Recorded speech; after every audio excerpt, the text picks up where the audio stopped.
बिस्मिल्लाहिर्रहमानिर्रहीम। अस्सलाम वालेकुम student. I am professor Nasar Ahmad Nasar and you are watching my YouTube channel chemistry super king. Dear student, आज हम BS series के नेक्स्ट सेशन के साथ मौजूद हैं।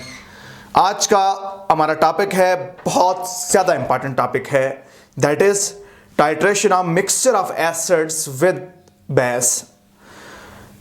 किसी स्ट्रांग एसिड और वीक एसिड के मिक्सचर को जब टाइट्रेट किया जाए स्ट्रांग बेस के साथ, तो इस टाइट्रेशन के लिए दो बेसिक कंडीशन हैं। पहली बेसिक कंडीशन क्या है?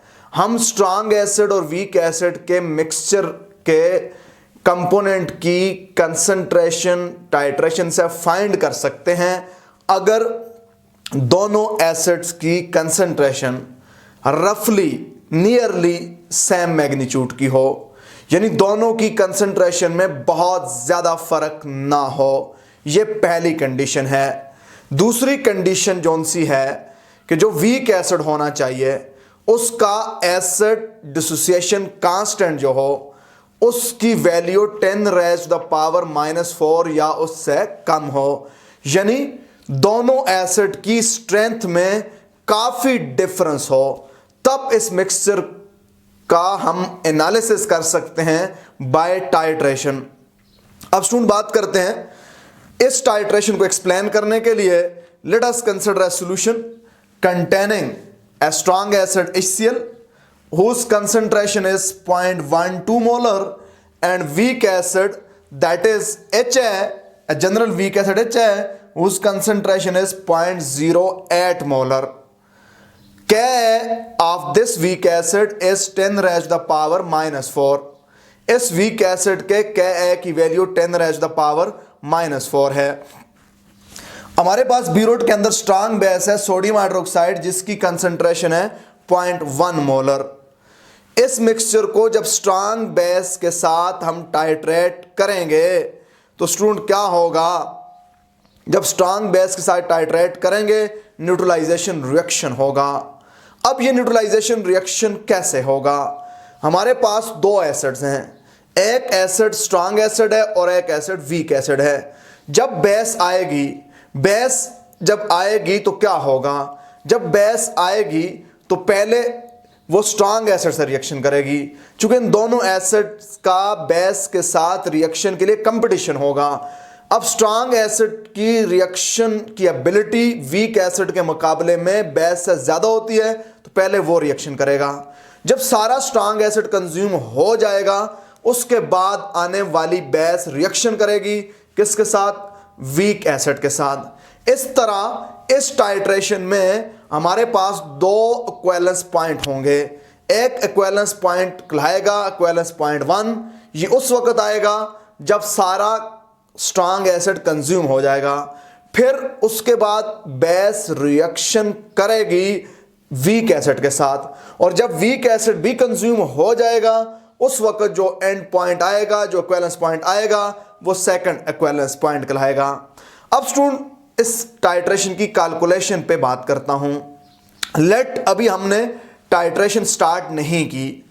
अभी हमारे पास कोनिकल फ्लास्क के अंदर 0.12 मोलर HCl है और 0.08 मोलर क्या है? वीक एसिड है। बेसिकली मिक्सचर के अंदर हाइड्रोजन आयन के 3 सोर्सेज हैं। कौन से 3 सोर्सेज हैं?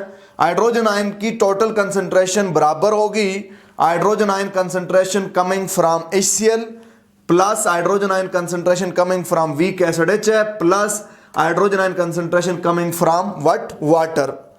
अब दो एसिड की मौजूदगी में hydrogen ion coming from water वो बहुत ही थोड़े होते हैं।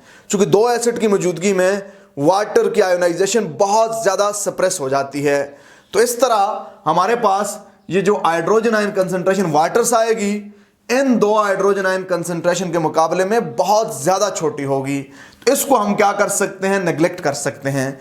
क्योंकि इस हाइड्रोजन आयन कंसंट्रेशन की contribution total hydrogen ion concentration में आप इंक्लूड करें या ना करें, कैलकुलेशन में कोई ख़ास फ़र्क नहीं आने वाला। तो इसको हम यहाँ से नेग्लेक्ट करेंगे तो मेरे पास क्या हो जाएगा? टोटल हाइड्रोजन आयन कंसंट्रेशन बराबर हो जाएगी hydrogen ion concentration coming from HCl plus.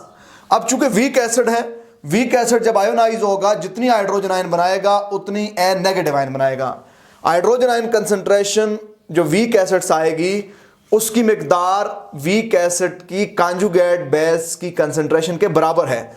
तो हम इसको सिंपलीफाई करने के लिए यहां पे hydrogen ion from week acid के बजाय कंसंट्रेशन ऑफ कॉन्जुगेट बेस लिख देते हैं। चूंकि कॉन्जुगेट बेस की जो कंसंट्रेशन होती है वो वीक एसिड के हाइड्रोजन आयन की कंसंट्रेशन के बराबर होती है। ये कैसे हमें पता चला बराबर होती है? ये इस इक्वेशन से पता चला कि अगर इसका 1 मोल आयोनाइज होगा, 1 मोल हाइड्रोजन आयन बनेगा, 1 मोल कॉन्जुगेट बेस बनेगी। तो इसलिए हमने यहां पे hydrogen ion of weak acid के बजाय कॉन्जुगेट बेस की कंसंट्रेशन लिख दी।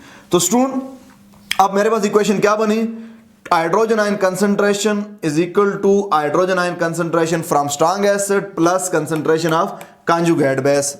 अब स्टूडेंट हम अज्यूम करते हैं कि स्ट्रॉन्ग एसिड की मौजूदगी में वीक एसिड की आयोनाइजेशन भी बहुत ही सप्रेस हो जाती है, बहुत ही कम हो जाती है। सो conjugate base concentration is much smaller than concentration of hydrogen ion from HCl। यानी जो वीक एसिड के हाइड्रोजन आयन होते हैं स्ट्रॉन्ग एसिड की मौजूदगी में उसकी कंसंट्रेशन बहुत ही कम हो जाती है, वो उसकी आयोनाइजेशन सप्रेस हो जाती है। चूंकि ले चाटलेर प्रिंसिपल ये कहता है कि अगर स्ट्रॉन्ग एसिड आएगा तो स्ट्रॉन्ग एसिड हाइड्रोजन आयन और क्लोराइड आयन बनाएगा। कॉमन आयन इफेक्ट की वजह से ये रिएक्शन बैकवर्ड शिफ्ट हो जाएगा। इसके हाइड्रोजन और एन नेगेटिव आयन की कंसंट्रेशन बहुत ही कम हो जाएगी। So N negative ion concentration hydrogen ion जो कि स्ट्रॉन्ग एसिड्स आए हैं उसके मुकाबले में बहुत कम हो जाती है। तो हम क्या कर लेते हैं, हम इस एन नेगेटिव आयन कंसंट्रेशन को भी इक्वेशन से ओमिट कर देते हैं, नेग्लेक्ट कर देते हैं।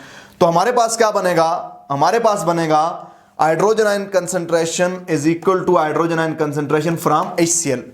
यानी स्ट्रॉन्ग एसिड और वीक एसिड का जब मिक्सचर होगा तो जब तक स्ट्रॉन्ग एसिड है वीक एसिड के हाइड्रोजन आयन की कंट्रीब्यूशन कोई खास नहीं होगी। हम पीएच कैलकुलेट करेंगे सिर्फ hydrogen ion concentration from strong acid. So titration से पहले पीएच मालूम करेंगे hydrogen ion concentration of strong acid. So मेरे पास फार्मूला होगा pH equal to minus log of hydrogen ion concentration from strong acid. तो स्ट्रॉन्ग एसिड की concentration थी 0.12 मोलर, तो pH होगी माइनस log ऑफ 0.12। जब इसको कैलकुलेटर यूज करके मैं सॉल्व करूंगा तो मेरे पास pH आ जाएगी 0.92 मेरे पास इसकी। Student to check the assumption that a negative ion concentration is much smaller than a negative ion concentration is much smaller than hydrogen ion concentration of HCl। इस assumption को चेक करने के लिए हम वीक एसिड के dissociation constant लेते हैं। यानी इस बात को प्रूव करने के लिए कि negative ion concentration 0.12 molar concentration से बहुत ही कम है। जितनी नेगेटिव आयन कंसंट्रेशन होगी उतनी हाइड्रोजन आयन कंसंट्रेशन होगी फ्रॉम वीक एसिड। तो इस बात को प्रूव करने के लिए कि hydrogen ion concentration from week acid is much smaller, कि इसको हम नेग्लेक्ट कर सकते हैं। Let us consider acid dissociation constant of weak acid. तो हमारे पास वीक एसिड है जो वाटर में आयोनाइज होकर H पॉजिटिव और नेगेटिव आयन बनाता है। एसिड डिसोसिएशन कांस्टेंट लिखेंगे molar concentration of hydrogen ion into molar concentration of A negative ion divided by molar concentration of H है। स्टूडेंट क्या करना, हमारे पास ये इधर मल्टीप्लाई हो गया, इधर आकर डिवाइड हो जाएगा। तो क्या है divided by hydrogen ion concentration equal to A negative ion concentration divided by acid concentration, weak acid concentration. अब स्टूडेंट क्या है की वैल्यू हमें पता है 10⁻⁻⁴। मिक्सचर के अंदर जो हाइड्रोजन आयन है ये मैक्सिमम स्ट्रॉन्ग एसिड्स आते हैं। तो हाइड्रोजन आयन की कंसंट्रेशन है 0.12 equal to A negative ion concentration divided by H concentration. अब स्टूडेंट जब इसको हम सॉल्व करते हैं, जब हम क्या करते हैं 10⁻⁻⁴ को डिवाइड करते हैं 0.12 के साथ, इसको जब हम सॉल्व करते हैं तो हमारा आंसर ये आता है add 0.33 into 10⁻⁻⁴। A negative ion concentration divided by H concentration बराबर होगा, किसके बराबर होगा? Add 0.33 into 10 raised to the power -4। अब स्टूडेंट देखते हैं कि मेरे पास क्या है। देखें स्टूडेंट, मेरे पास एच है डिवाइड हो रहा है, इधर आकर क्या होगा मल्टीप्लाई, तो ये इधर मल्टीप्लाई इधर आकर डिवाइड हो जाएगा। तो रीअरेंजिंग दिस इक्वेशन, इस को इक्वेशन ए का नाम दे दें। इक्वेशन ए को जब हम रीअरेंज करेंगे तो मेरे पास बनेगा H A concentration equal to A negative ion concentration divided by add 0.33 into 10 raised to the power -4। अब स्टूडेंट ये कैसे आया, जरा इस पॉइंट को समझना। देखें ये इधर डिवाइड इधर आकर मल्टीप्लाई हो जाएगा, ये वाला इधर मल्टीप्लाई इधर आकर डिवाइड हो जाएगा। तो एच ए बराबर हो जाएगा A negative ion concentration divided by add 0.33 into 10 raised to the power -4। अब स्टूडेंट हमें पता है, हमें क्या पता है कि वीक एसिड की जो एनालिटिकल कंसंट्रेशन है, एनालिटिकल कंसंट्रेशन का मतलब है जो टोटल कंसंट्रेशन है। वीक एसिड आयोनाइज होगा, आयोनाइज होकर वीक एसिड बनाएगा हाइड्रोजन आयन, ए नेगेटिव आयन, और कुछ एसिड अनआयोनाइज रहेगा। तो एनालिटिकल कंसंट्रेशन वीक एसिड की बराबर होगी जितनी इक्विलिब्रियम पे एसिड की कंसंट्रेशन है और जितनी इक्विलिब्रियम पे ए नेगेटिव आयन की कंसंट्रेशन है। चूंकि कुछ एसिड आयोनाइज हो चुका होगा तो ionize form concentration plus unionize form concentration, ये बराबर होगी total concentration of weak acid. Weak acid शुरू में 0.08 था, उसमें से कुछ आयोनाइज होकर उसने बना दिया ए नेगेटिव आयन और कुछ अनआयोनाइज रह गया। तो एनालिटिकल कंसंट्रेशन बराबर होगी concentration of weak acid at equilibrium in unionize form plus concentration of A negative ion at equilibrium. तो analytical concentration of weak acid is equal to H A concentration plus A negative ion concentration. ये student जो H A concentration है, ये जो acid की concentration ये equilibrium पे है, ये वाली स्टार्ट में जो हमने डाला था। अब एच ए कंसंट्रेशन हमारे पास जो इक्विलिब्रियम पे एच ए है उसकी कंसंट्रेशन इक्वेशन 1 से हमने निकाली है, क्या है A negative concentration divided by add 0.33 into 10 raised to the power -4। H A की वैल्यू इक्वेशन 1 से हमने पुट कर दी, प्लस ये वाली अपनी जगह पे concentration of A negative ion. अब स्टूडेंट में से मैंने कॉमन ले लिया नेगेटिव, तो मेरे पास क्या बन गया 1 divided by add 0.33 into 10 raised to the power -4 plus 1, ये मैंने यहां से कॉमन लिया, taken common A negative concentration को कॉमन ले लिया। अब स्टूडेंट ये जो 10 raised to the power -4 denominator में माइनस था, नॉमिनेटर में जाके प्लस हो जाएगा। तो analytical concentration of H A किसके बराबर हो जाएगी 10 raised to the power -4 जो नीचे था ऊपर जाके प्लस हो गया 10 raised to the power +4 divided by add 0.33 plus 1। अब स्टूडेंट मैंने इसका एलसीएम ले लिया, इसका एलसीएम क्या आएगा ऐड 0.33, ऐड 0.33 को ऐड 0.33 से डिवाइड किया, मेरा आंसर 1 आया। 1 को मैंने इससे मल्टीप्लाई कर दिया तो क्या हो गया 10 raised to the power +4, 10 raised to the power +4। अब स्टूडेंट यहां पे 1 था तो मैंने जब ऐड 0.33 को 1 से डिवाइड किया, ऐड 0.33 आया, उसको इससे मल्टीप्लाई कर दिया तो ऐड 0.33 आया। इन दोनों को जब मैंने ऐड कर दिया तो मेरे पास बना 10,000 add 0.33 divided by add 0.33 into concentration of A negative ion. अब जब इसको मैंने कैलकुलेटर से सॉल्व किया, analytical concentration of weak acid बराबर होगी 1201.48 into concentration of A negative ion. अब स्टूडेंट जरा गौर करना, ए नेगेटिव आयन के साथ ये मल्टीप्लाई हो रहा है, इधर आकर डिवाइड हो जाएगा। ए नेगेटिव आयन की कंसंट्रेशन क्या होगी, ए नेगेटिव आयन की कंसंट्रेशन होगी analytical concentration of weak acid divided by 1201.48। तो analytical concentration of weak acid क्या थी 0.08, 0.08 को 1201.48 से जब मैंने डिवाइड किया तो मेरा आंसर क्या आ गया 6.65 into 10 raised to the power -5 molar. ये मेरे पास स्टूडेंट क्या होगी, ये मेरे पास ए नेगेटिव आयन की कंसंट्रेशन आ गई। अब जरा गौर करना, ए नेगेटिव आयन की कंसंट्रेशन ये है, जबकि hydrogen ion from strong acid उसकी कंसंट्रेशन है व्हाट 0.12 मोलर। तो 0.21 मोलर को इसके साथ जब कंपेयर करें तो ए नेगेटिव आयन की कंसंट्रेशन बहुत ज्यादा छोटी है। इसलिए जो हमने अज्यूम किया था कि A negative ion concentration is much much smaller as compare to hydrogen ion concentration of strong acid, ये फार्मूला, ये अजम्पशन हमारी क्या होगी करेक्ट साबित होगी। तो स्टूडेंट ये बात जब हमने करेक्ट साबित कर ली तो इसलिए जब हम टाइट्रेशन करेंगे, जब तक स्ट्रॉन्ग एसिड के हाइड्रोजन आयन मौजूद हैं, पीएच सिर्फ उससे ही कैलकुलेट होगी। अब हमारे पास गौर करना जरा, अब हमारे पास बीरोड में क्या है, ब्यूरोट में हमारे पास स्ट्रांग बेस है, नीचे हमारे पास स्ट्रांग एसिड है, वीक एसिड है, लेकिन जब तक स्ट्रांग एसिड है वीक एसिड इनएक्टिव रहेगा। यानी अब यहां पे पहले इक्विवेलेंस पॉइंट तक हम वही कैलकुलेशन करेंगे जो कैलकुलेशन हम किया करते थे, titration of strong base versus strong acid, यानी उधर तक हम बिल्कुल एग्जैक्टली उसी तरह जाएंगे। अब पहला पॉइंट हमने क्या करना है, पहला पॉइंट हमने करना है फर्स्ट इक्विवेलेंस पॉइंट हमने कैलकुलेट करना है कि पहला इक्विवेलेंस पॉइंट कितने वॉल्यूम पे आएगा। स्टूडेंट पहला इक्विवेलेंस पॉइंट कितने वॉल्यूम पे आएगा, सबसे पहले हमें यह कैलकुलेट करना होगा।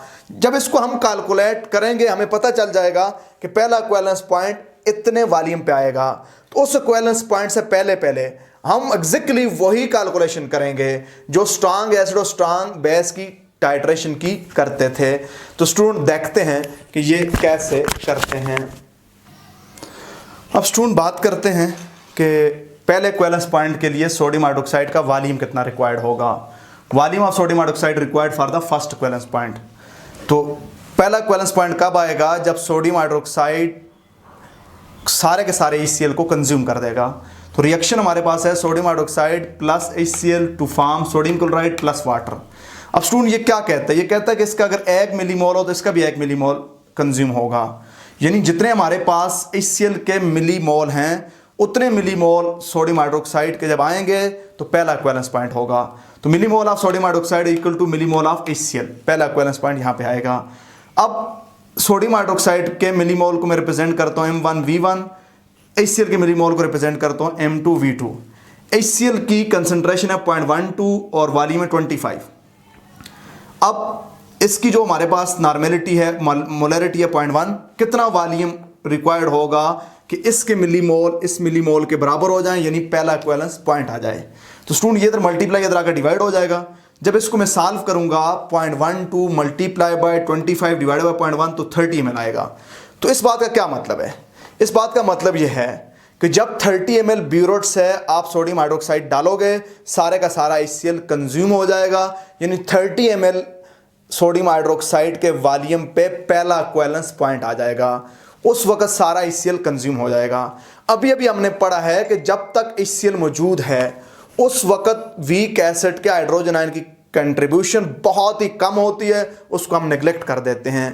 पहले इक्विवेलेंस पॉइंट के आने तक हम pH सिर्फ मालूम करते हैं hydrogen ion concentration of strong acid.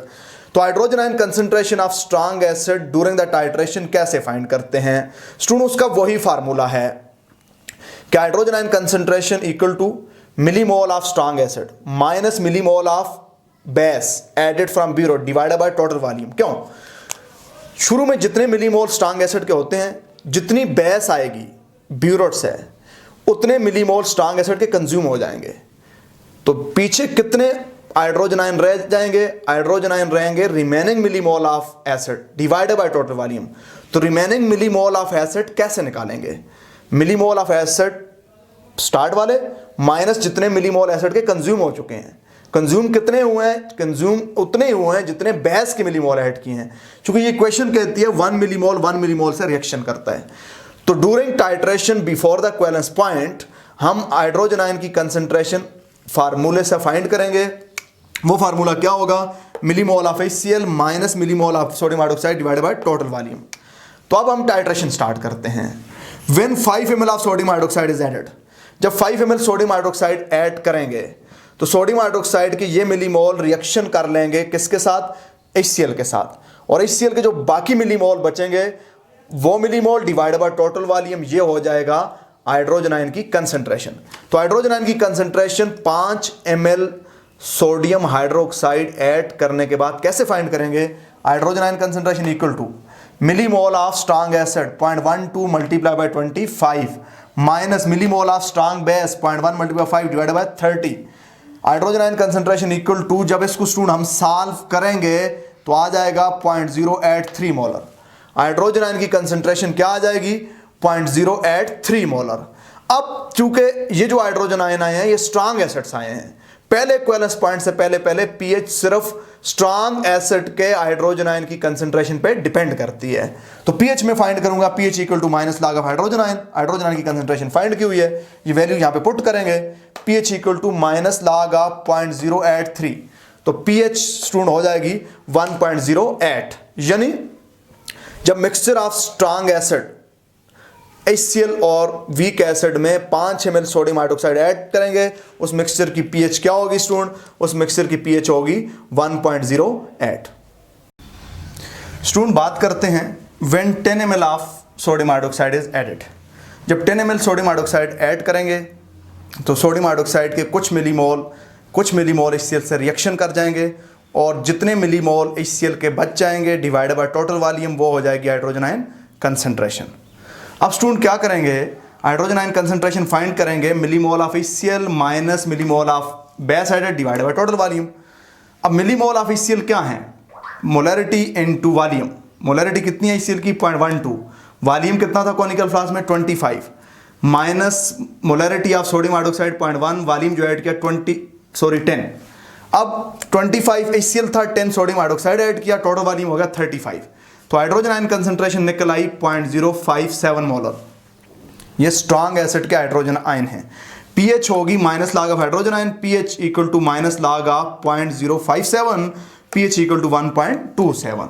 तो जब 10 ml हम सोडियम हाइड्रोक्साइड का ऐड करेंगे in a mixture of 0.12 molar HCl and 0.08 molar weak acid, जिसका कैप 10⁻⁻⁴ है, 25 ml इस मिक्सचर का वॉल्यूम था, तो pH 1.24 होगी। स्टूडेंट अगर आपने मेरा चैनल सब्सक्राइब नहीं किया, केमिस्ट्री सुपर किंग को सब्सक्राइब करें, दोस्तों के साथ शेयर करें, लाइक करें, कमेंट सेक्शन के अंदर अपना फीडबैक दीजिएगा या कोई क्वेश्चन पूछना हो लाजमी पूछिएगा। इंशाल्लाह ये चैनल केमिस्ट्री के अंदर आपका एप्टीट्यूड चेंज कर देगा, आपकी सोचने समझने की सलाहियत को बेहतर कर देगा। अब स्टूडेंट क्या करना है? जब 15 ml सोडियम हाइड्रोक्साइड, जब 20 ml सोडियम हाइड्रोक्साइड डालेंगे, कितनी हाइड्रोजन आयन की कंसंट्रेशन होगी, पीएच कितनी होगी, ये दो कैलकुलेशन आपने खुद करनी है using same procedure, using same pattern. इस पैटर्न को यूज करके आपने खुद कैलकुलेशन करनी है। अब मैं बात करता हूं when 25 ml sodium hydroxide is added, जब 25 ml सोडियम हाइड्रोक्साइड ऐड किया जाए। तो स्टूडेंट अभी हमारे पास इक्विवेलेंस पॉइंट नहीं आया, इक्विवेलेंस पॉइंट 30 ml पे आएगा। तो 25 ml जब सोडियम हाइड्रोक्साइड ऐड करेंगे तो हाइड्रोजन आयन क्या होंगे? वही formula, millimole of strong acid minus millimole of strong base divided by total volume. चूंकि हमारे पास बेस के अभी मिलीमोल एसिड से कम है, तो कुछ एसिड के मिलीमोल बचेंगे, जो बचेंगे डिवाइडेड बाय टोटल वॉल्यूम, वो होगा हाइड्रोजन आयन की कंसंट्रेशन। तो हाइड्रोजन आयन कंसंट्रेशन हो जाएगी 0.12 मल्टीप्लाई बाय 25। ये थे मिलीमोल ऑफ स्ट्रॉन्ग एसिड जो कि कोनिकल फ्लास्क में था। 0.1 मल्टीप्लाई 25 ये थे मिलीमोल ऑफ स्ट्रॉन्ग बेस जो कि ब्यूरोट से ऐड किए। चूंकि कंसंट्रेशन 0.1 थी, 25 ml ऐड किया, 25 ml HCl था, 25 ml बेस ऐड की, टोटल वॉल्यूम 50 हो गया। तो हाइड्रोजन आयन हो गए, इसको जब मल्टीप्लाई करते हैं 3 आता है, इसको जब मल्टीप्लाई करते हैं 2.5 आता है, divide by 50। Hydrogen ion concentration आ गई हमारे पास कितनी? 0.01। अब स्टूडेंट 0.01 हाइड्रोजन आयन कंसंट्रेशन आ गई।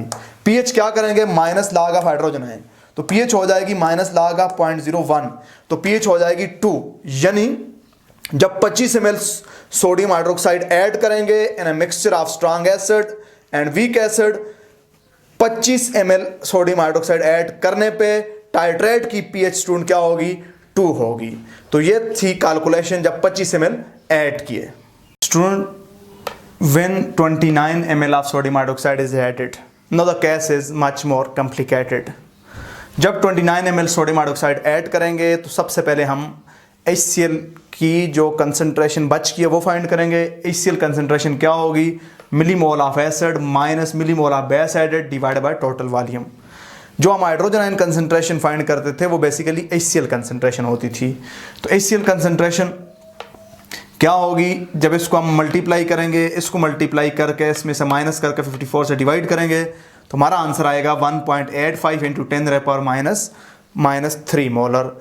ये हमारे पास HCl की कंसंट्रेशन है, यानी ये हाइड्रोजन आयन है जो HCl से आएंगे।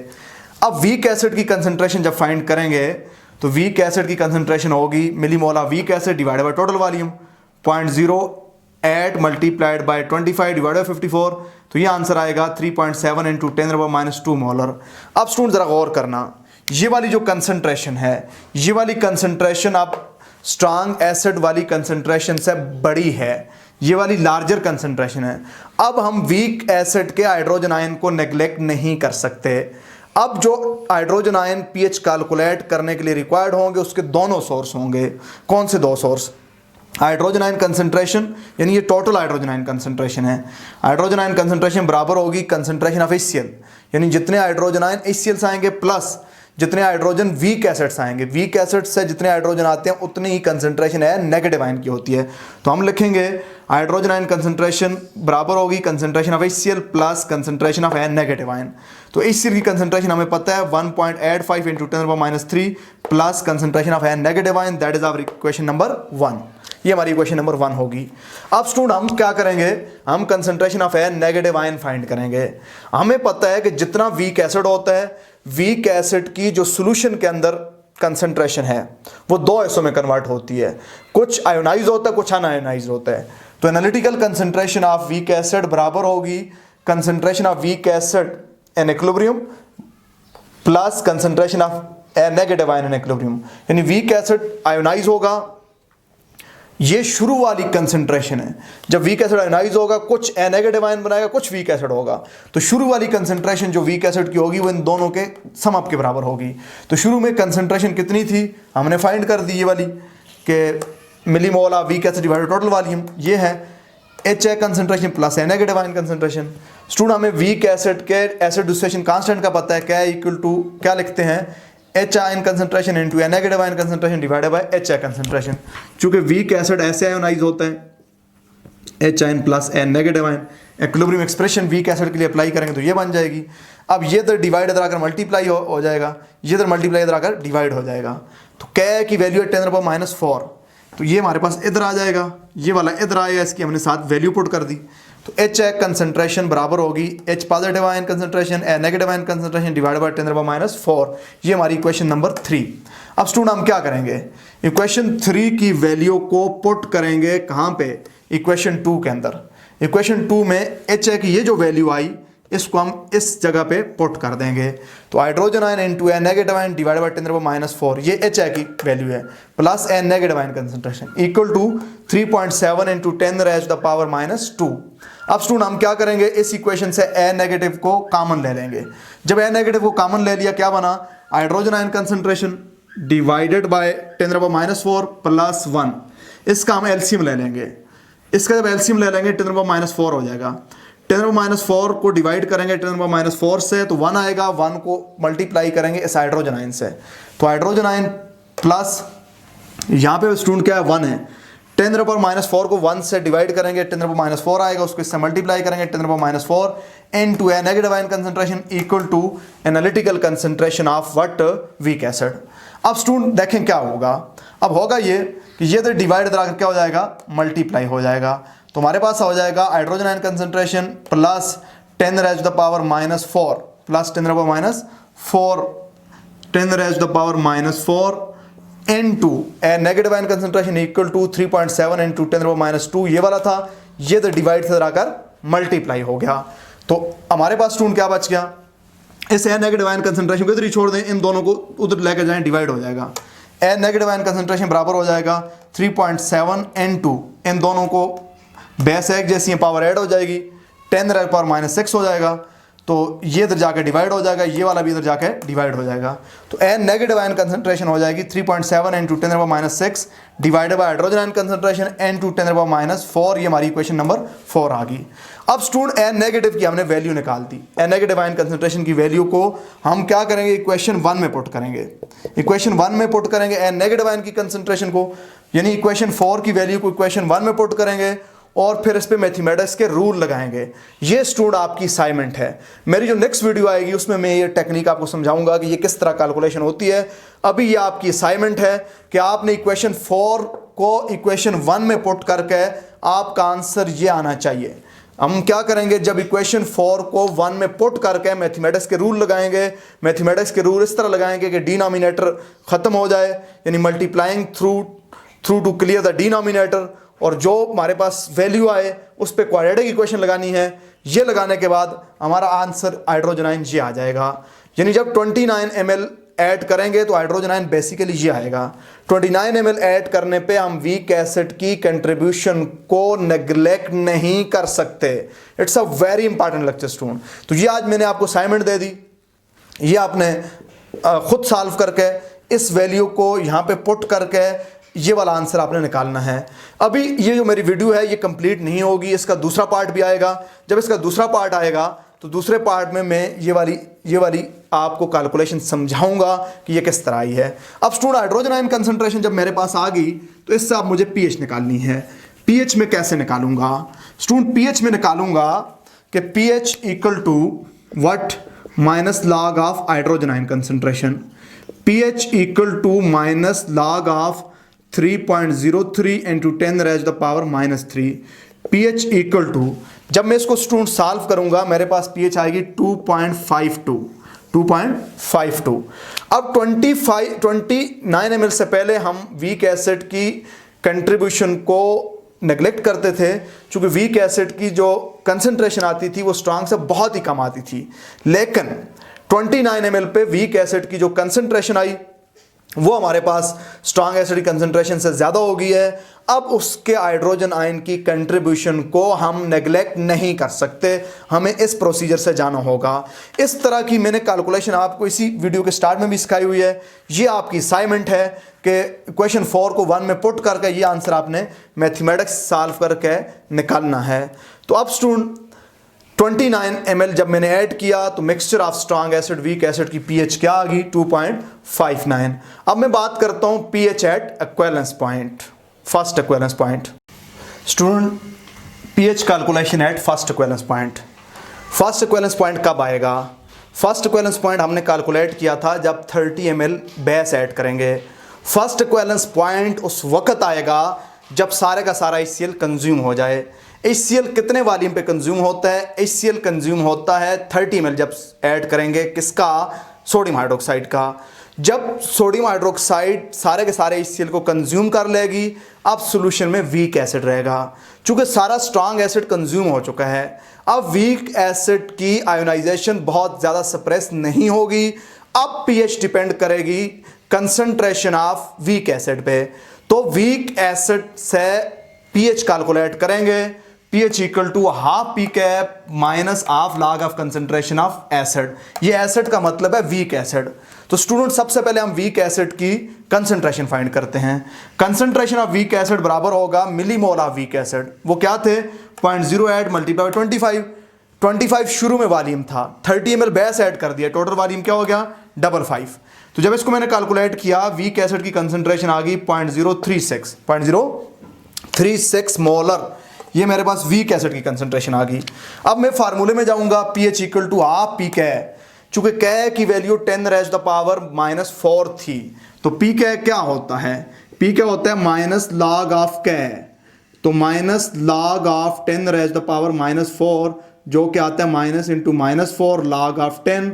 लॉग ऑफ 10 1 होता है, माइनस इंटू -4 4 होता है। तो मेरे पास pH equal to half P Ka 4 minus half log of 0.036 का जब लॉग लिया तो -144 आ गया। तो 4 का हाफ 2 होता है student. pH equal to 2 minus half of -1.44। ये माइनस माइनस प्लस होगा, 1.44 को 2 से डिवाइड किया तो आंसर आ गया 0.72। तो pH फर्स्ट इक्विवेलेंस पॉइंट पे pH आ गई 2.72। तो ये स्टूडेंट आज का हमारा सेशन था। अभी ये टॉपिक खत्म नहीं हुआ, ये इसका एक पार्ट है, इसका दूसरा पार्ट भी आएगा सेम हेडिंग के तहत। दूसरा आएगा, साथ लिखा हुआ होगा दूसरा पार्ट, वो इंशाल्लाह नेक्स्ट टाइम आएगी। उसमें जो मैंने आपको एक कैलकुलेशन खुद दिया वो सॉल्व करने की कोशिश करना, नहीं तो उसमें मैं सिखा दूंगा, चूंकि थोड़ी सी लंबी कैलकुलेशन थी। दूसरे पार्ट इसका शार्ट है, तो उसको बैलेंस करने के लिए ये मैंने आपको खुद दे दी। अब स्टूडेंट याद रखना कि आपने इस वीडियो को बार बार देखना है, 2 बार कम से कम देखना है, कंसंट्रेट करना है, साथ साथ कैलकुलेशन खुद सॉल्व करते जाना है, तो इंशाल्लाह आपके कॉन्सेप्ट ज़्यादा क्लियर हो जाएंगे। अगर आपने मेरा चैनल सब्सक्राइब नहीं किया, subscribe it right now, share with friend. Analytical chemistry के अंदर बहुत ज़्यादा प्रॉब्लम होते हैं स्टूडेंट को, चूँकि हमारे हज़ारे के अंदर बहुत कम लोग इसके स्पेशलिस्ट हैं।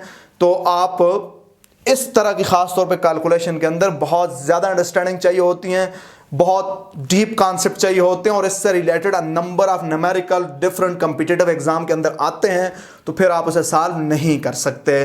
कोई भी प्रॉब्लम हो अपना फीडबैक दीजिएगा कमेंट सेक्शन के अंदर, क्वेश्चन पूछिएगा। Have a nice day, thank you very much.